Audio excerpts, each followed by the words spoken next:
los ojos de María.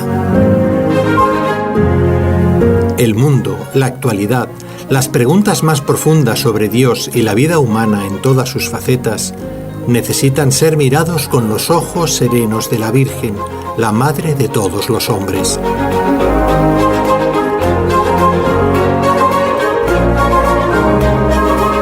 Con los ojos de María, un programa de NSE Producciones para Radio Católica Mundial, conducido por la hermana Dolores Eugenio.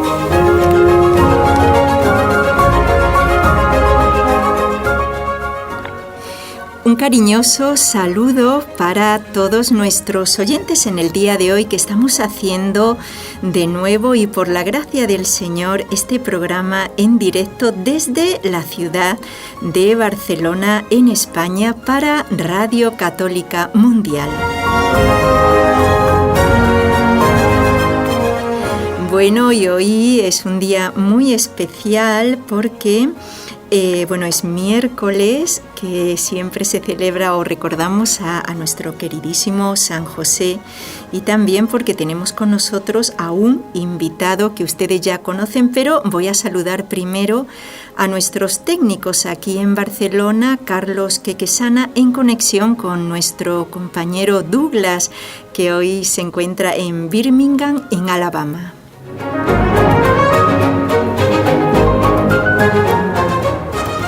Bueno, pues nuestro invitado, como siempre, que ya ustedes conocen y aprecian, es el padre Jorge López Teulón, que hoy nos ha traído la vida, o nos va a hablar de la vida de un beato, obispo, arzobispo, primado de España en su época. Se trata del beato don Ciriaco María Sancha Hierbas.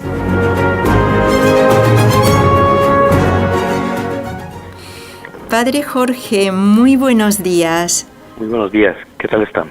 Bueno, muy bien, padre, mucha alegría de tenerle aquí con nosotros. Para mí es el primer programa que hago con usted, después de que Nelly me había informado que ya lleva muchos años haciéndolo y que siempre han aprendido mucho nuestros oyentes, sobre todo de vida de mártires, porque me dijo que el padre Jorge domina muy bien el tema y ha investigado. Y hoy el padre me propuso hablar sobre el arzobispo don Ciriaco, que ya es beato, don Ciriaco María, y también es fundador de 2 congregaciones, pero bueno, el padre nos va a contar todo sobre él. Y me comentó el padre que lo quería traer porque don Ciriaco estuvo también allí en América, en países del Caribe, de las Antillas Mayores, en Cuba.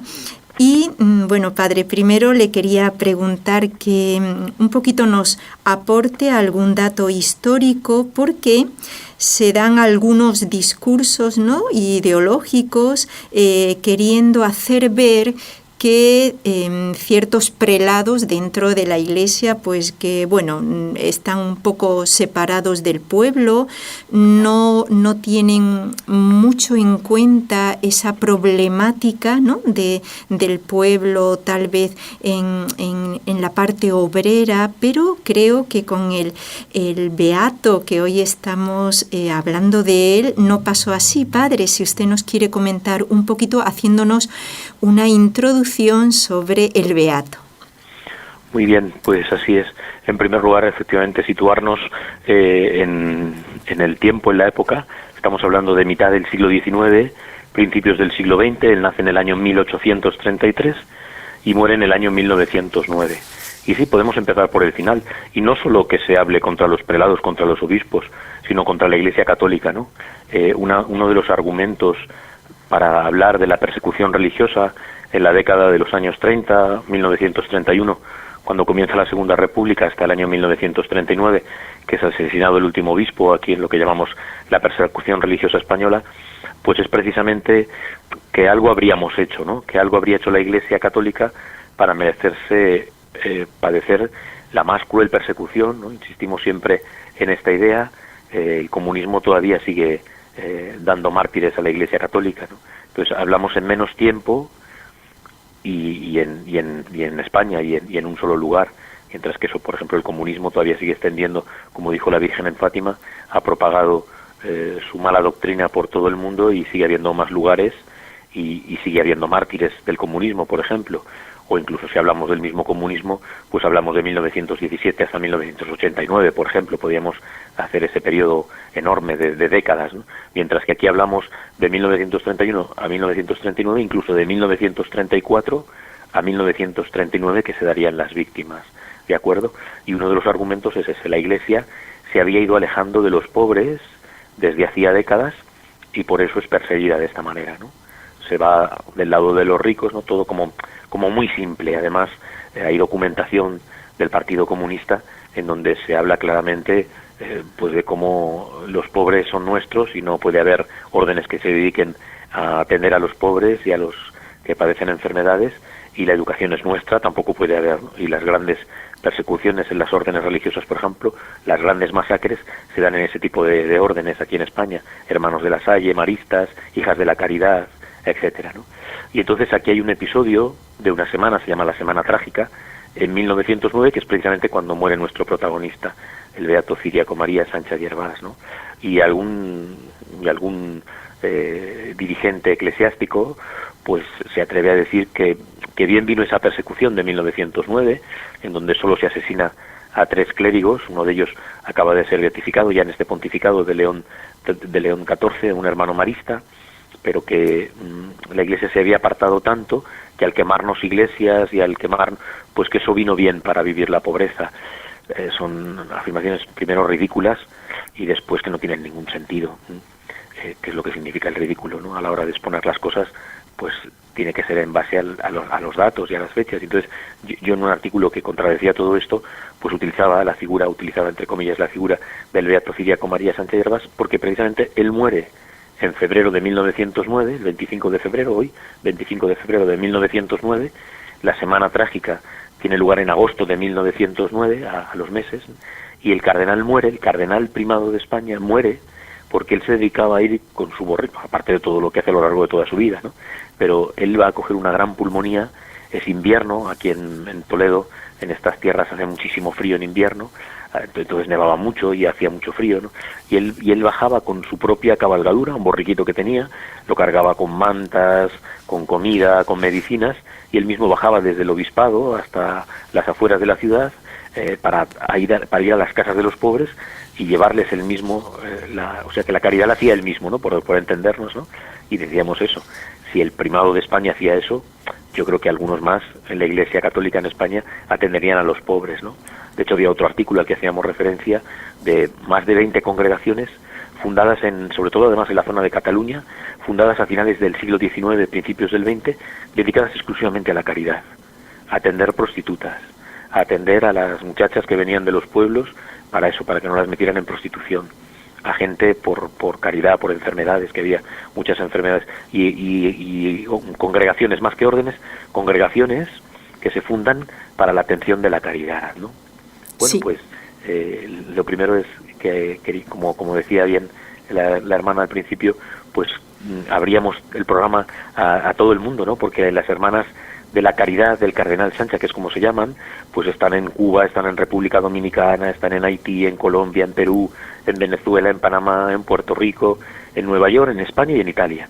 Así que supongo que desde los lugares desde donde nos están escuchando, ¿no? Y por eso queríamos dedicar, por este doble motivo, este programa al beato Ciriaco María Sánchez Yervás. Así es, padre, y bueno, leí de la documentación que usted me mandó que esto que ha dicho de lo del burrito donde iba él a asistir a los pobres, leí que donde él está enterrado, ¿no?, en la catedral de Toledo, una preciosa catedral aquí en España, dice que en su tumba ponía, en el epitafio, ponía estas palabras, que me gustó mucho cuando lo leí, padre: vivió pobre y pobrísimamente murió. Es decir, no vivió, como se suele decir, la buena vida, ¿no?, sino que vivió pobremente, ¿verdad, padre? Todavía a día de hoy, como lo llamamos así, siempre se llama Palacio Episcopal. hay que vivir en el Palacio Episcopal, con techos altísimos y muchas veces con unas estructuras pues frías para poder vivir, que cuesta mucho calentarlas, ¿no? Todavía a día de hoy, ¿no? Pero eso, aunque él vivía en el Palacio Episcopal, pues hay muchas maneras de vivir de esa manera, ¿no? Y él vivía así, de forma pobre y entregando todo lo que tenía, ¿no? Hasta que tuve ocasión, en ese mismo año 2009, cuando va a ser la beatificación, en el 18 de octubre de 2009 va a ser beatificado en la Catedral Primada de Toledo, que estamos cumpliendo el 8º centenario, hace 800 años que el rey San Fernando III el Santo y el arzobispo Jiménez de Rada colocan la primera piedra. Estamos celebrando los 800 años ahora. Pues cuando recogemos el cuerpo para enterrarlo ya en una capilla y en la caja con las reliquias y poder luego distribuir reliquias, pues durante todo ese tiempo, desde 1909 hasta el año 2009, durante 90 años, se estuvo llevando flores. Había los descendientes de esas familias que en la ciudad habían sido atendidas en caridad por el cardenal Sancha. En esa tumba siempre había flores frescas, ¿no? Es un artículo que titulaba así uno de los canónigos, ¿no? Flores frescas en la catedral, siempre en la tumba del cardenal Sancha, ¿no? Luego ya cuando lo retiramos, pues está colocado en la capilla de San Pedro, una de las capillas nobles de la catedral, ¿no? Pero esa cercanía hacia la gente, ¿no? Que muchas veces es eso, que es un argumento, cuando hemos comentado con el tema de los mártires, una película que se ha hecho muy buena, que se llama sobre los mártires de Barbastro, Un Dios prohibido, hay una única escena reprobable, una única frase incluso reprobable, ¿no? Que es cuando se le hace decir al obispo de Barbastro, que está mirando cómo están quemando los muebles y los bancos de la iglesia y las imágenes de los santos, y el obispo dice: ¿qué les habremos hecho? Pues nada, no les habíamos hecho nada. Claro. Por eso digo que ese es el argumento que a veces se nos filtra, ¿no? ¿Qué les habíamos? No les habíamos hecho nada.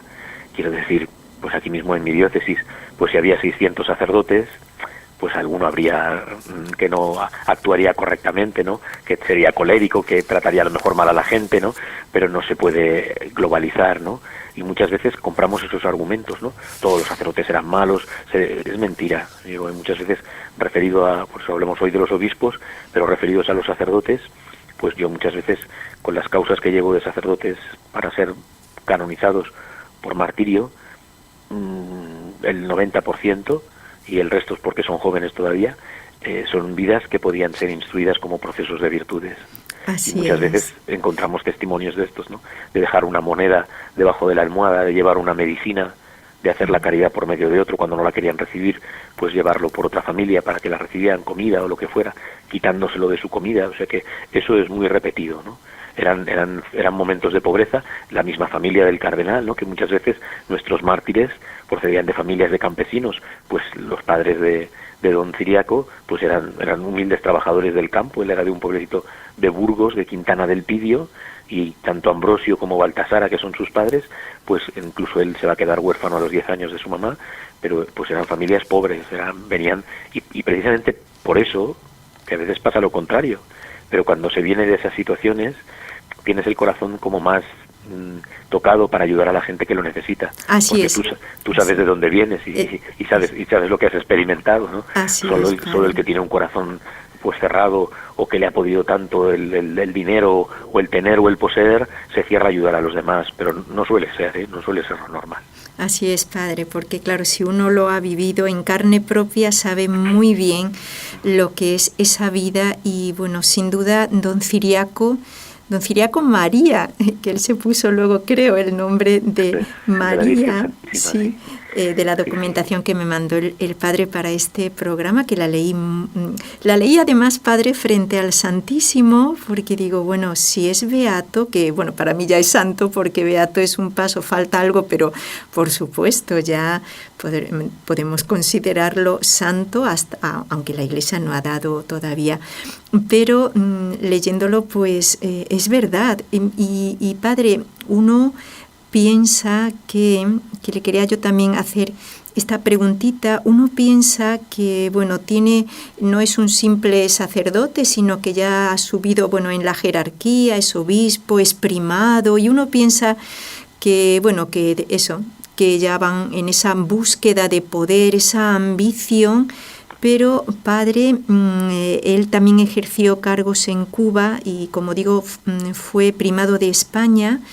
pero como usted nos ha dicho, quizás abundar un poquito más en esto, en realidad en don Ciriaco no había esta búsqueda de poder porque claro, él ya desde siempre tuvo esa santidad de vida que no solamente la tenía, bueno, en su vida personal de unión con Dios, ¿no?, sino de cara a los demás, haciendo esa caridad.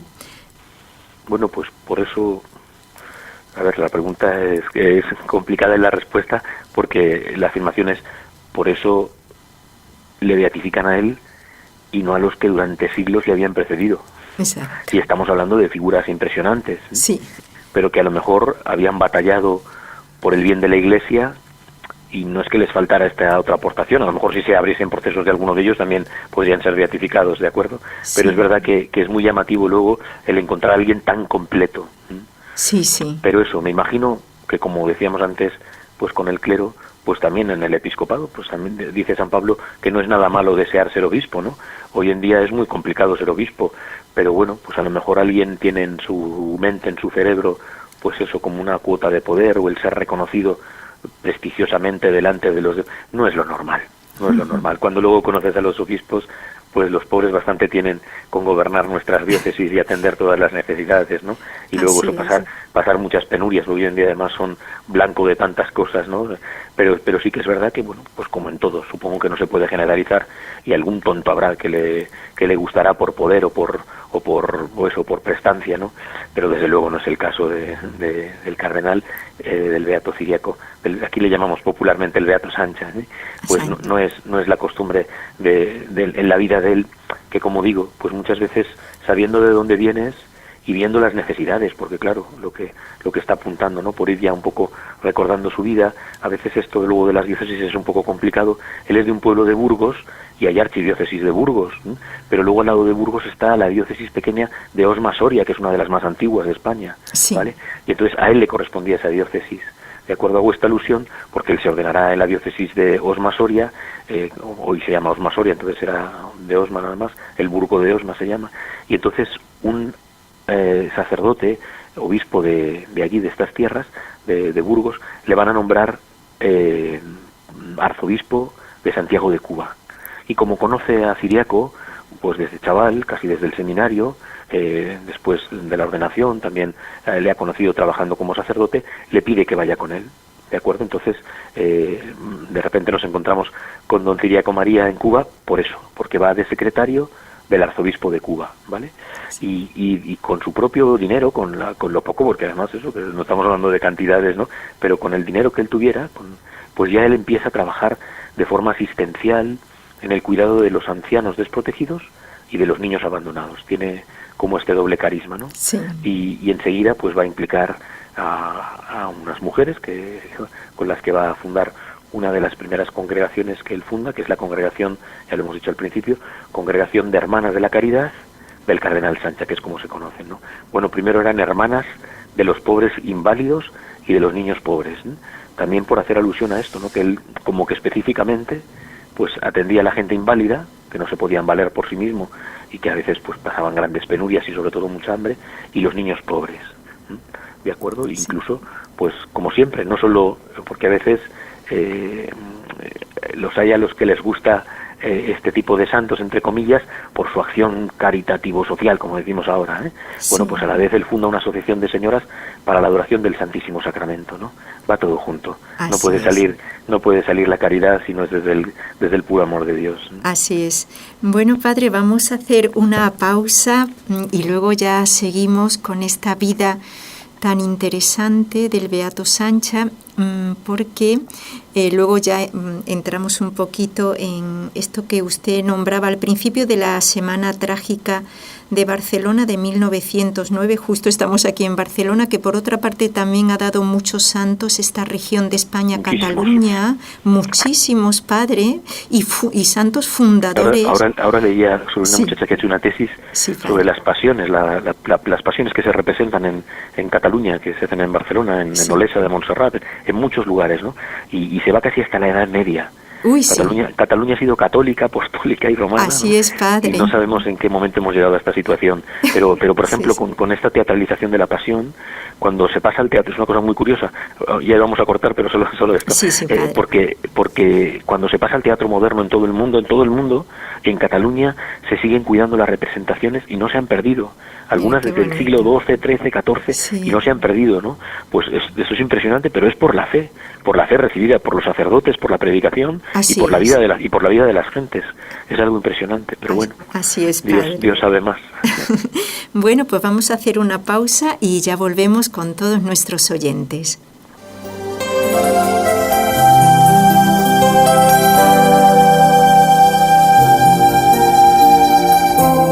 Estás escuchando en Radio Católica Mundial el programa Con los Ojos de María, en vivo y en directo, presentado por el equipo Nuestra Señora del Encuentro con Dios desde Barcelona.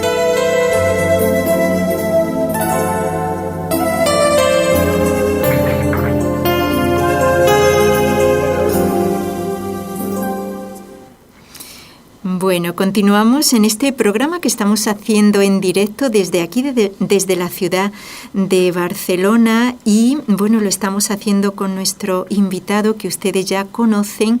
Y antes se me olvidó decirles que, bueno, que el padre, aunque también lo saben, por supuesto, que el padre Jorge es sacerdote de la diócesis de Toledo aquí en España, y es postulador de las causas de los mártires de la provincia eclesiástica de Toledo.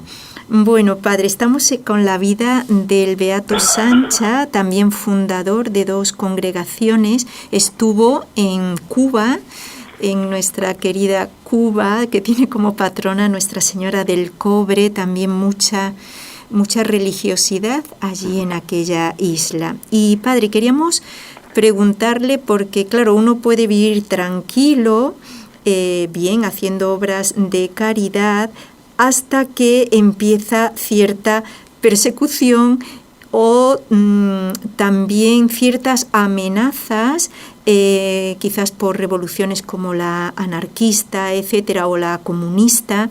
Y entonces, claro, ahí me prueba Dios a ver si soy cobarde o defiendo mi fe, estoy firme en la fe. Creo que un poco le pudo pasar esto a don Ciriaco, padre, que por supuesto él no tuvo cobardía de ninguna clase, pero explíquenos un poquito, porque esto a mí me llama mucho la atención, esta valentía que la tienen todos los santos, porque además tienen en pleno al Espíritu Santo, que incluso pueden ofrecer su vida, que la vida es lo de menos, con tal de defender la fe y la verdad, padre. Bueno, a veces eso que sucederá ya cuando él muere, nos referíamos a ese episodio, hablábamos que él muere un 25 de febrero, que es hoy, y la semana trágica va a ser en agosto de 1909, pero claro, eran cosas que ya llevaba padeciéndose durante mucho tiempo, y él va a trabajar también mucho con el tema del mundo obrero, con el tema de los trabajadores y la primera defensa, ¿no? Estamos en el periodo de León XIII y de la Rerum Novarum, ¿no? Pero es verdad que a veces también las persecuciones vienen de dentro, ¿eh? Y él viene como muy espoleado de todo lo que sucede al final de su tiempo en Cuba, que es pues una situación como muy desgraciada. Muere de repente el arzobispo de Cuba, Monseñor Primo Calvo, al que citábamos antes, y se provoca un cisma. Un fulano se nombra por su cuenta, pues arzobispo de un sacerdote, Pedro Llorente, se nombra él por su cuenta arzobispo de Cuba, y don Ciriaco pues defiende la autoridad legítima del vicario capitular, que es al que le corresponde representar al arzobispado hasta que Roma nombre a alguien, y que serán perseguidos en los tribunales, en la cárcel, y le ocasionará muchísimos disgustos, ¿no? O sea que él, cuando llega aquí a España, viene incluso de sufrir muchas veces ese otro tipo de persecución, que también es dolorosa, porque hace ver pues muchas veces la parte humana de nuestra, y a veces las envidias y los recelos. Pero eso, pues como decía, ya no solo por la santidad y por la luz del Espíritu Santo, que es lo primero, lógicamente, sino que cuando uno está en la verdad, pues no hay ningún problema. Ya pueden venir las dificultades que sean, que uno está seguro de mantenerse firme en la verdad, por defenderla y por llevarla hasta donde haga falta, ¿no? Y es lo que él vive en este corto periodo, porque serán unos años más es desde el 1873, hasta 1875. Entonces un cardenal que era nativo de Guatemala y que acabará siendo arzobispo de Toledo, Juan Ignacio Moreno y Maisonave, le pide como obispo auxiliar de Toledo. Entonces aquí en España sucede, Toledo era media España, y aquí en Toledo pues no existe la diócesis de Madrid, y el obispo auxiliar de Toledo atiende Madrid, ¿de acuerdo? Sí. Entonces este cardenal de Toledo le pide a él como su brazo derecho para trabajar en toda la zona. Madrid no es la capital que soy, claro, hablamos de un sitio infinitamente más pequeño, pero que ya había sido capital del reino y todas esas cosas, y ya estaban las administraciones, el gobierno, todo, y entonces ya adquiría todo todo adquiría grandes dimensiones, ¿no? Y era necesario, y él va a trabajar en ello, crear la diócesis, que fue primero de Madrid y Alcalá, y hoy es archidiócesis de Madrid, con las sufragáneas de Getafe y de Alcalá de Henares, ¿de acuerdo? Y entonces, pues él, cuando llegue el momento de hacerse cargo de la diócesis de Madrid, por decirlo así, pues también por ciertos recelos y ciertas envidias, pues primero va a ir de obispo a Ávila, y después va a ir de arzobispo a Valencia, y finalmente le nombrarán obispo de Madrid Alcalá, luego irá de arzobispo de Valencia, y finalmente vendrá aquí a Toledo, ¿no? Y aunque esto no es lo más importante, pues sí que se dan eso, pues todas estas rencillas, ¿no? Al que presidió, cuando lees la vida del cardenal Sancha, pues a él le daba igual todo, porque él lo que quería era servir, ¿no? Entonces le da igual un lugar que otro, ¿no? Pero eso siempre hay como gente esperando, o gente que se deben favores, o que creen que les toca el turno a ellos, o no, porque incluso eso, cuando le tocaba a él encargarse de Madrid Alcalá, pues le sacan. Ya vuelvo a repetir que Madrid Alcalá ya empezaba pues a ser una diócesis muy grande, ¿no? Que incluso el pobre primer obispo de Madrid va a ser apuñalado saliendo va a morir apuñalado saliendo de la catedral de San Isidro, ¿no? Entonces son tiempos como muy convulsos, ¿no? Por situaciones complejas que se están dando en la sociedad española, y por eso pues el testimonio que él da de todo, porque quiero decir que Podemos, la catequesis, ¿no? Es el que convoca el primer Congreso Católico Nacional para que el seglar, para que el fiel se sienta fuerte delante de las instituciones y en la propia sociedad, ¿no? Y convoca el primer Congreso Nacional, el primer Congreso Católico Nacional, ¿no? Y como decía antes, con el Congreso Eucarístico en Valencia en el año 1893, el cuidado de la formación de los sacerdotes, que en muchas diócesis, pues por donde él va pasando, pues todo era como muy pobre, ¿no? Entonces, por eso digo que es verdad que es una figura como tan grandiosa, ¿no? Y tan santa a la vez, claro, que es lo que nos interesa reseñar, ¿no? Cómo se puede ser santo, entre comillas, desde el poder, ¿no? Podríamos decirlo así también, ¿no? Sí. Cuando se sirve, pues uno está entregado a todo, ¿no? Y su vida en ese sentido, pues todo lo que se llama el movimiento católico, en una de las conclusiones afirmaba que la justicia social sea norma de toda nuestra legislación y regla inalterable de la vida social, ¿no? Seguimos luchando por eso, un siglo después seguimos luchando por eso, ¿no? Y él ya, pues con la doctrina de León XIII, porque luego igual, pues esa fidelidad a la Santa Sede, al Papa, ¿no? Cuando está en una de las diócesis, pues es el aniversario por el jubileo sacerdotal de León XIII, ¿no? Y instaba a los fieles a través de una exposición, llevó a una peregrinación a Roma, ¿no? O sea que por eso digo que es una vida como muy completa, muy entregada, lógicamente, y muy completa. Y que imita mucho, Padre Jorge, a lo que decía el Señor, que no he venido a ser servido, sino a servir. Es decir, es muy bonito ver en un obispo, que pensamos que el obispo está allí en su palacio arzobispal, que como dice el Padre Jorge, pues hay palacios arzobispales muy antiguos. Yo tuve la ocasión de estar trabajando en el de Oviedo, muy antiguos, que el frío se cuela por todas partes, pero es que es como cuando dicen el Vaticano, tantas riquezas, pero bueno, ¿cómo vive un papa? A lo mejor vive pobremente. Claro. Es que son, padre, argumentos son absurdos, sin consistencia ninguna. Porque, padre, yo ahora le quería preguntar, porque esto es muy...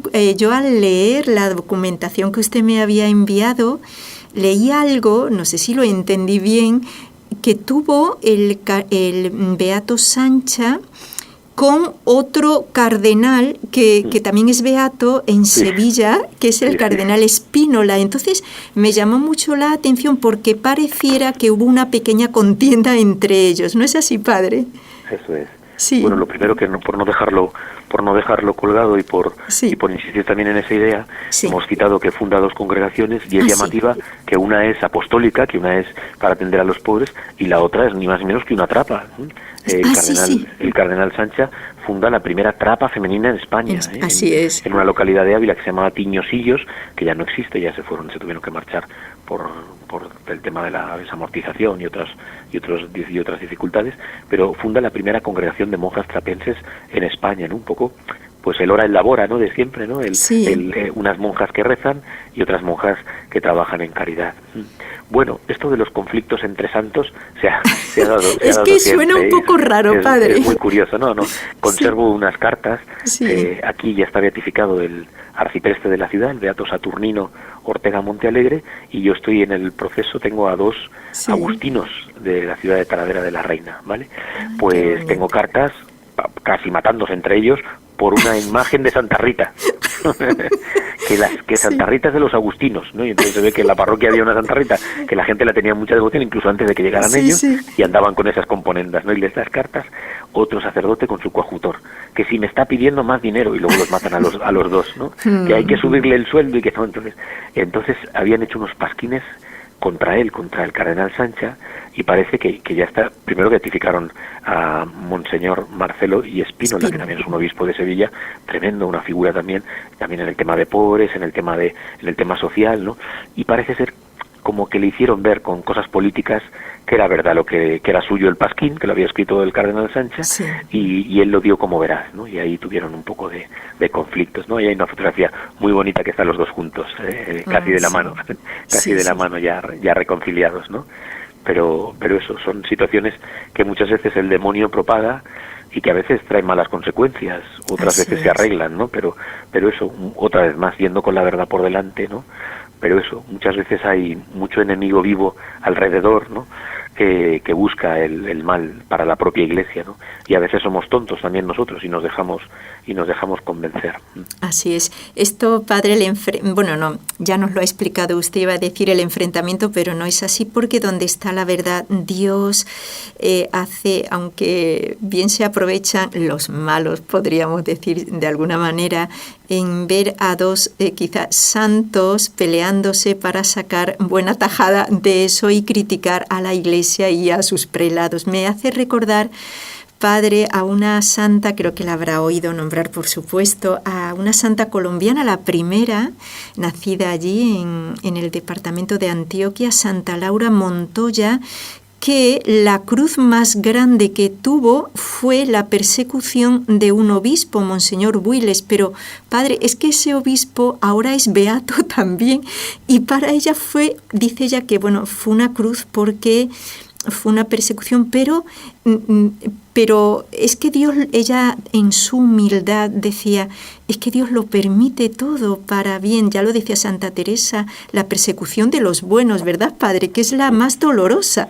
Así es, sí. Porque no la esperas, ¿no? Exacto. O te hace sufrir más que la otra, ¿no? Pero bueno, como hemos recordado tantas veces, en el tema de fundadores, pues ha sido casi un constante, ¿no? Entre los propios discípulos y perseguidos por las autoridades, todo así. O sea que sí que es verdad que eso, pues nos tiene que ayudar también a hacer entender, pues, algo que siempre está en los santos padres, ¿no? El tema de la Caxta Meretris, que la Iglesia es santa, la Iglesia es santa porque Cristo, su fundador, es santo. Así es. Pero nosotros somos pecadores y somos los que muchas veces entorpecemos, empobrecemos y hacemos que la Iglesia sea fea, pero por nuestras culpas, ¿no? Decía Madre Teresa de Calcuta que si embellecemos el rostro de la Iglesia con nuestra santidad, pues colaboramos esa santidad, ¿no? También está en nosotros, por eso es muy importante. Así es.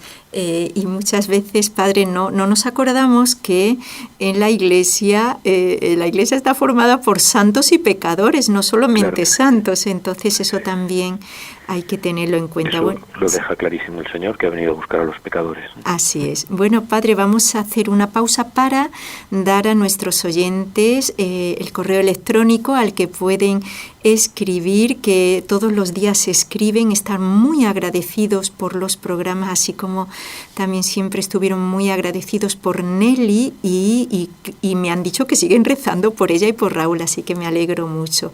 Bueno, Carlos nos va a poner los correos electrónicos.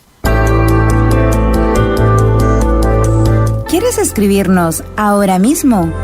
Puedes hacerlo al siguiente correo electrónico: conlosojosdemaria@nsradio.com.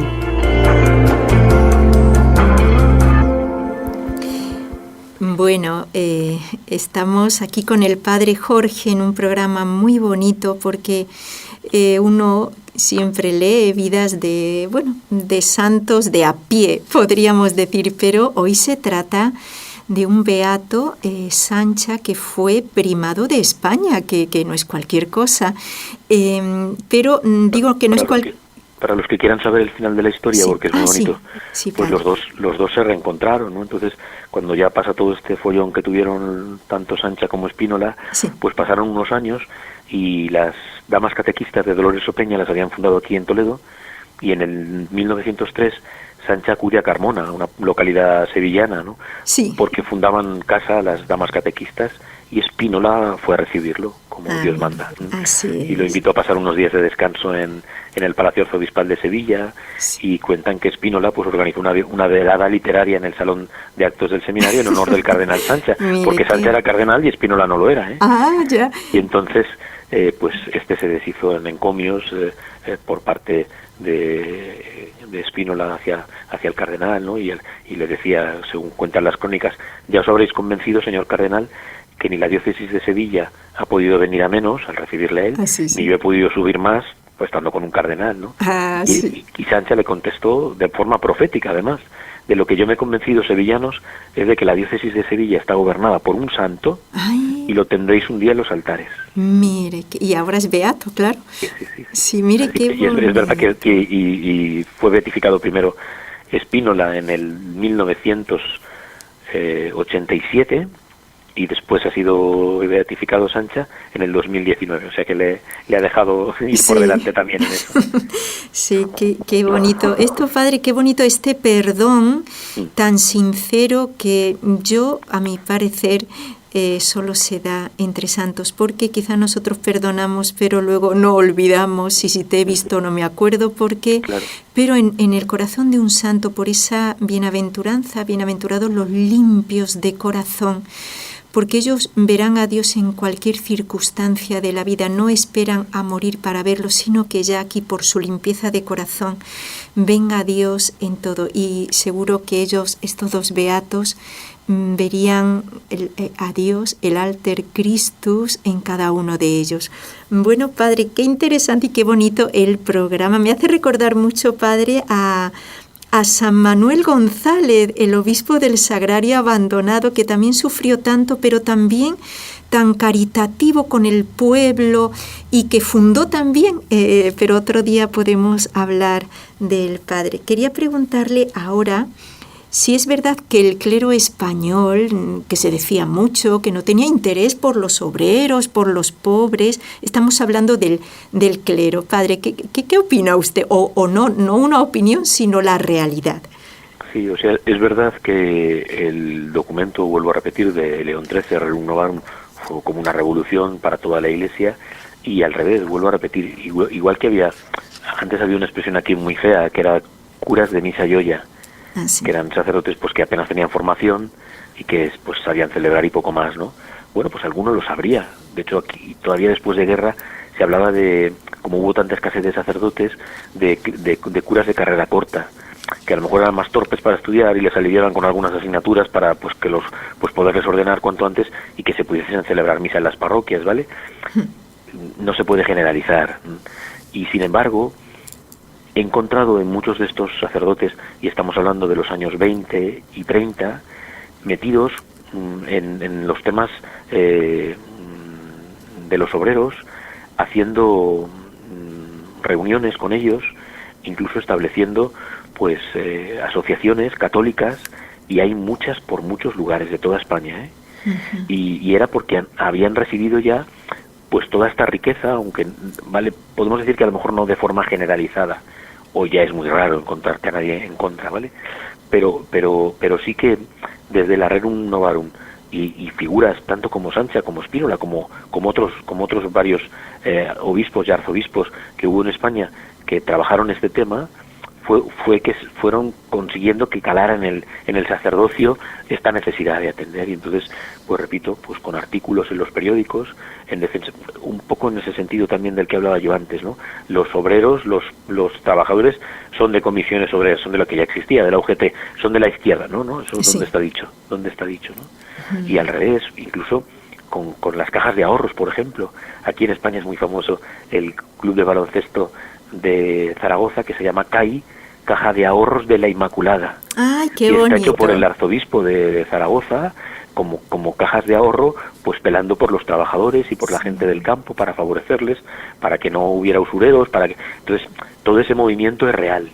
En todo el clero, no, porque faltaba mucha formación, sí. ¿De acuerdo? Pero sí en mucho de él.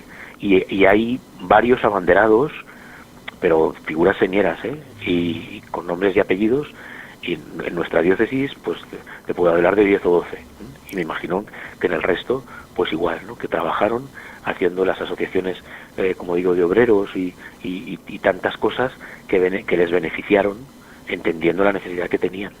Sí, muy bien, padre. De hecho, perdona, en la vida de Sancha, antes, quiero decir, por eso que es casi seguido de la publicación de la Rerum Novarum, como agradecimiento. En 1893 las corporaciones católicas obreras hicieron una gran peregrinación en la que iba Sancha con 18.000 obreros, que para entonces es mucha gente, ir de peregrinación. Hoy en día nos movemos mucho más, pero 18.000 obreros, y algunas incluso se quedaron, no se hacían cada año, pero cada X tiempo se renovaban. O sea que eso, vuelvo a repetir, caló para muy bien, porque era necesario, era de ese momento, ¿no? Claro, nos podemos ir, claro, a las figuras señeras como San Juan Bosco, claro, pero a otro nivel, y a lo mejor más local, incluso en los pueblos, pues se trabajó muy bien. Sí, muy bien. Padre, volvamos, si le parece, y casi terminando, aunque nos faltan algunos minutos para terminar el programa, a esa semana trágica de Barcelona, que fue en el año 1909, en la que se destruyeron muchas iglesias y colegios. Nos ha dicho un poquito al principio la explicación, pero queremos ver por qué luego la posterior guerra civil durante 3 años, que usted sabe mucho más, pero dicen, lo he oído, quizás me equivoco, padre, que en la guerra civil hubo más mártires que en los primeros siglos del cristianismo. No sé si eso es así, padre. Sí, así es. Ni se han contado ni se podrán contar, claro, pero se habla como de unas 5.000 personas en el Imperio Romano, ¿vale? Durante 10 persecuciones y en 3 siglos y medio, ¿de acuerdo? Mientras que aquí hablamos desde el 34 hasta el 39, y hablamos de casi 10.000 personas, de las cuales la Iglesia no tiene duda, no todas van a poder llegar a ser beatificadas, e incluso muchas veces decimos que creemos que son muchas más de 10.000, ¿no? El grupo de seglares se cifra en torno a 3.000, y serían muchos más, ¿de acuerdo? Sí. Pero bueno, la Iglesia siempre ha hablado como de ese número de 10.000 mártires como tales, ¿no? 12 obispos, un administrador apostólico, casi 4.000 sacerdotes, 2.000 y pico religiosos varones, 300 religiosas monjas, y luego esos 3.000 seglares, ¿no? Que sería esa cifra en torno a 10.000 personas, pero que los estudios de campo, incluso aunque tampoco pudiesen llegar a ser beatificados ni canonizados, pero serían muchos más, ¿no? Entonces, bueno, pues claro, ahora para unos minutos no es, desde luego, no lo hemos tratado muchas veces con Meli y lo volveremos a tratar cada vez que me lo preguntéis, pero nos remontamos a la Revolución Francesa, ¿eh? Hay que remontarse y al primer genocidio, que fue el de la Vendée, y en general el de la Revolución Francesa, porque no solo es la Vendée, ¿no? En Rochefoucauld asesinaron de una sola vez a 800 sacerdotes que tenían hacinados en barcos para matarlos, ¿no? El famoso episodio de las Carmelitas de Compiègne. Pero bueno, por eso digo que los masacrados durante la Revolución Francesa son miles de miles, ¿vale? Y eso que hemos dicho una y otra vez, que libertad, igualdad y fraternidad, todo eso es muy bonito, pero el que no aceptase según los parámetros de la revolución eso, le llevaban a la guillotina. El lema completo era libertad, igualdad, fraternidad o muerte, ¿de acuerdo? Luego aquí en España hay un episodio en 1834, en donde en una sola jornada matan también a más de 60 frailes porque se habían envenenado las aguas, y a veces lo cuento en broma porque aquí donde yo vivo, en Talavera de la Reina, sube el pan y echan a la Compañía de Jesús de la ciudad. Les culpan de la ciudad, a veces eran así de ridículos, ¿no? Sí. Pero había como un malestar generalizado, ¿no? Sí. Pero eso, como hemos ya afirmado, eso no es que la Iglesia lo estuviese haciendo mal, ¿no? Sino que se ha ido siempre contra quien dice que solo hay una verdad absoluta, que es Cristo el Señor. Así es. Y esa es la fundamentación de todas las persecuciones, no hay otra, ¿de acuerdo? Entonces, y padre, qué honor. Aunque sea simplificarlo mucho, pero ese es el quid de todas las cosas, ¿no? ¿Y qué? Más la guerra de los cristeros. En México. Claro, o sea que por eso digo que son episodios. Y antes se da este episodio de la Semana Trágica, que bueno, pues como dice su mismo título, es del 26 de julio al 2 de agosto de 1909, con disturbios, huelgas, barricadas, incendios provocados y asesinatos por cosas obreras, pero ¿quién pagó el pato? Pues la Iglesia Católica, que empezaron a quemar iglesias. Son muy famosas unas fotografías de cadáveres de monjas, a las cuales se las saca de sus lugares de enterramiento, y con las cajas incluso, pues haría más o menos tiempo de su enterramiento, momificadas se ven en las fotos, ¿no? Y ahí estuvieron como burla y como circo de toda aquella gente, ¿no? Como digo, solo mataron a 3 religiosos, pero ya la cosa estaba en ciernes, ¿no? Como sucederá luego en el 34, y como después sucede cuando nada más en los meses anteriores a estallar la guerra, que también hubo víctimas en el clero, y cuando ya estalla la guerra, que fue como el pistoletazo de salida, ¿no? Ya se puede matar indiscriminadamente a curas, monjas y frailes, como ellos decían. Y además con esa sarna, padre, y odio, porque era realmente odio a todo lo que fuera católico, pero la sangre de mártires es semilla de nuevos cristianos, porque a raíz de todos estos mártires fue un boom luego de vocaciones y un nivel espiritual que creció, y que ahora me acuerdo que Nelly nos contaba que tuvo la dicha de estar en la creo que fue la canonización de los más de 500 mártires en Tarragona, ¿verdad, padre? Beatificación. Beatificación, sí. La más grande beatificación. Bueno, hay un grupo de Otranto de Italia, pero aquí de los mártires eran 511 y fue 522, perdón, y fue sobrecogedor, fue un acontecimiento, sí. Es verdad que muchas veces luego nos dicen, sobre todo por la situación en la que se encuentra España hoy en día, ¿no? Sí. ¿Y para qué sirvió aquello? Bueno, pues para los mártires para irse al cielo de cabeza. Claro. Ellos sacaron la lotería para irse de cabeza al cielo, ¿no?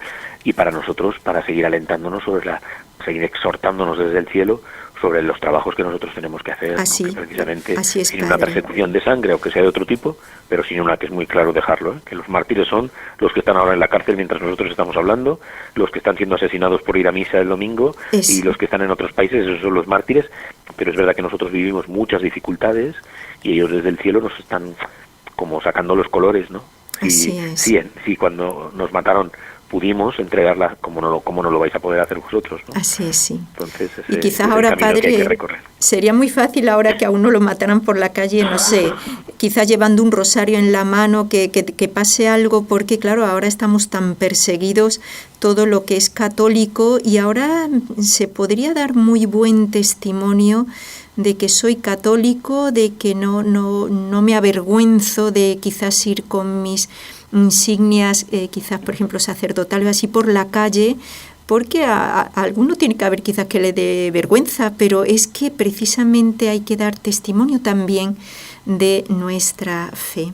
Bueno, padre, le vamos a pedir, qué programa tan bonito, espero que se siga repitiendo con la amabilidad que tiene usted de estar compartiendo con nosotros estos testimonios de santo. A mí también me apasiona mucho todo lo de los mártires, ciertamente es una gracia de Dios, pero también esa valentía y el grito de Viva Cristo Rey, que me encanta y que, bueno, tal vez a lo mejor nosotros seremos quizás dignos de que también Dios permita en nuestras vidas ese testimonio. Padre, si le parece, vamos a rezar con usted y después nos da la bendición, y si tenemos unos minutitos nos pone el broche final al programa.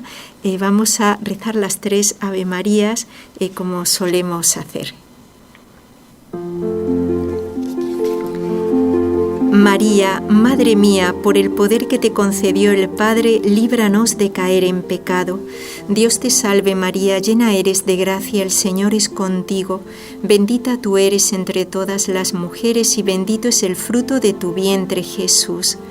Santa María, Madre de Dios, ruega por nosotros pecadores, ahora y en la hora de nuestra muerte. Amén. María, Madre mía, por la sabiduría que te concedió el Hijo, líbranos de caer en pecado. Dios te salve María, llena eres de gracia, el Señor es contigo. Bendita tú eres entre todas las mujeres y bendito es el fruto de tu vientre, Jesús. Santa María, Madre de Dios, ruega por nosotros pecadores, ahora y en la hora de nuestra muerte. Amén. María, Madre mía, por el amor que te concedió el Espíritu Santo, líbranos de caer en pecado. Dios te salve María, llena eres de gracia, el Señor es contigo, bendita tú eres entre todas las mujeres y bendito es el fruto de tu vientre, Jesús. Santa María, Madre de Dios, ruega por nosotros pecadores, ahora y en la hora de nuestra muerte. Amén.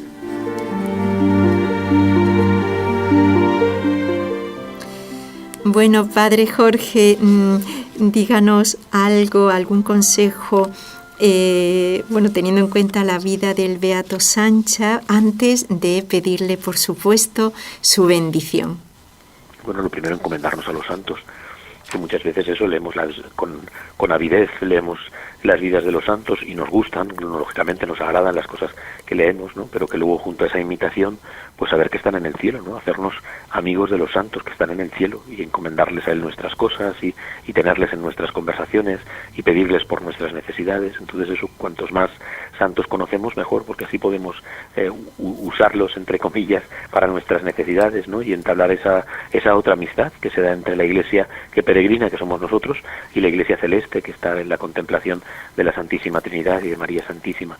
Pues a ellos, sobre todo, pues no dejar de leerles, ¿no? Hoy en día, que además es muy fácil, no hay ni que gastar, sabiendo poner siempre la palabra católico para no irnos a páginas indebidas, protestantes y de otras calañas, pues es muy fácil buscar en libros santos y en libros buenos de santos y en internet el poder encontrar vidas, que además eso no cuesta, en las páginas de las diócesis, por ejemplo, todos los temas de los mártires que se pueden leer y así conocerles, ¿no? Y muchas veces sentirnos, ¿no? Porque es verdad que a lo mejor no vamos a llegar a ese derramamiento de la sangre, ¿no? La gente luego siempre dice, Dios no lo quiera. Pues si Dios lo quiere, pues nos dará la gracia. Que seamos valientes y que seamos fuertes, y Él nos dará su gracia, ¿no? Sí. Pero es verdad que es lo que nos toca, en la dificultad en casa, en el matrimonio, con los hijos, en los trabajos, haciendo apóstoles con los vecinos, con la familia, ¿no? Ese es nuestro martirio, ese es nuestro trabajo de evangelización, que para eso el Señor nos manda, como ovejas entre lobos, pero nos manda, no lo olvidemos. Así es. ¿No? Y más en esta Cuaresma, a través de los sacrificios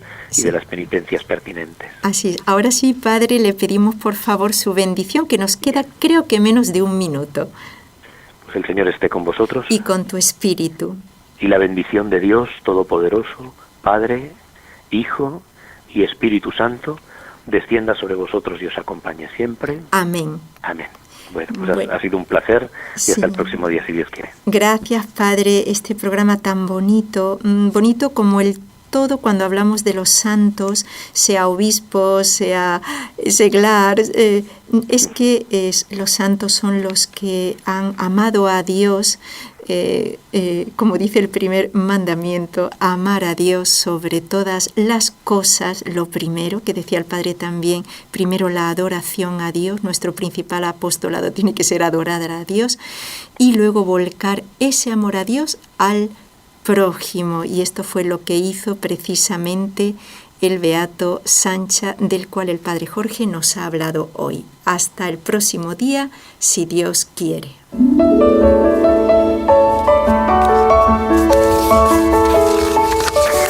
Has escuchado un programa de NSE Producciones para Radio Católica Mundial.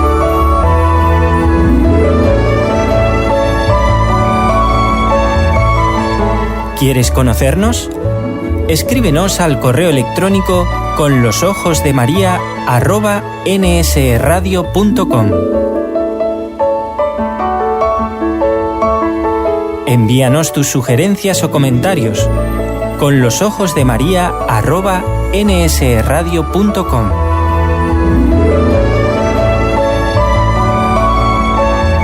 Te esperamos.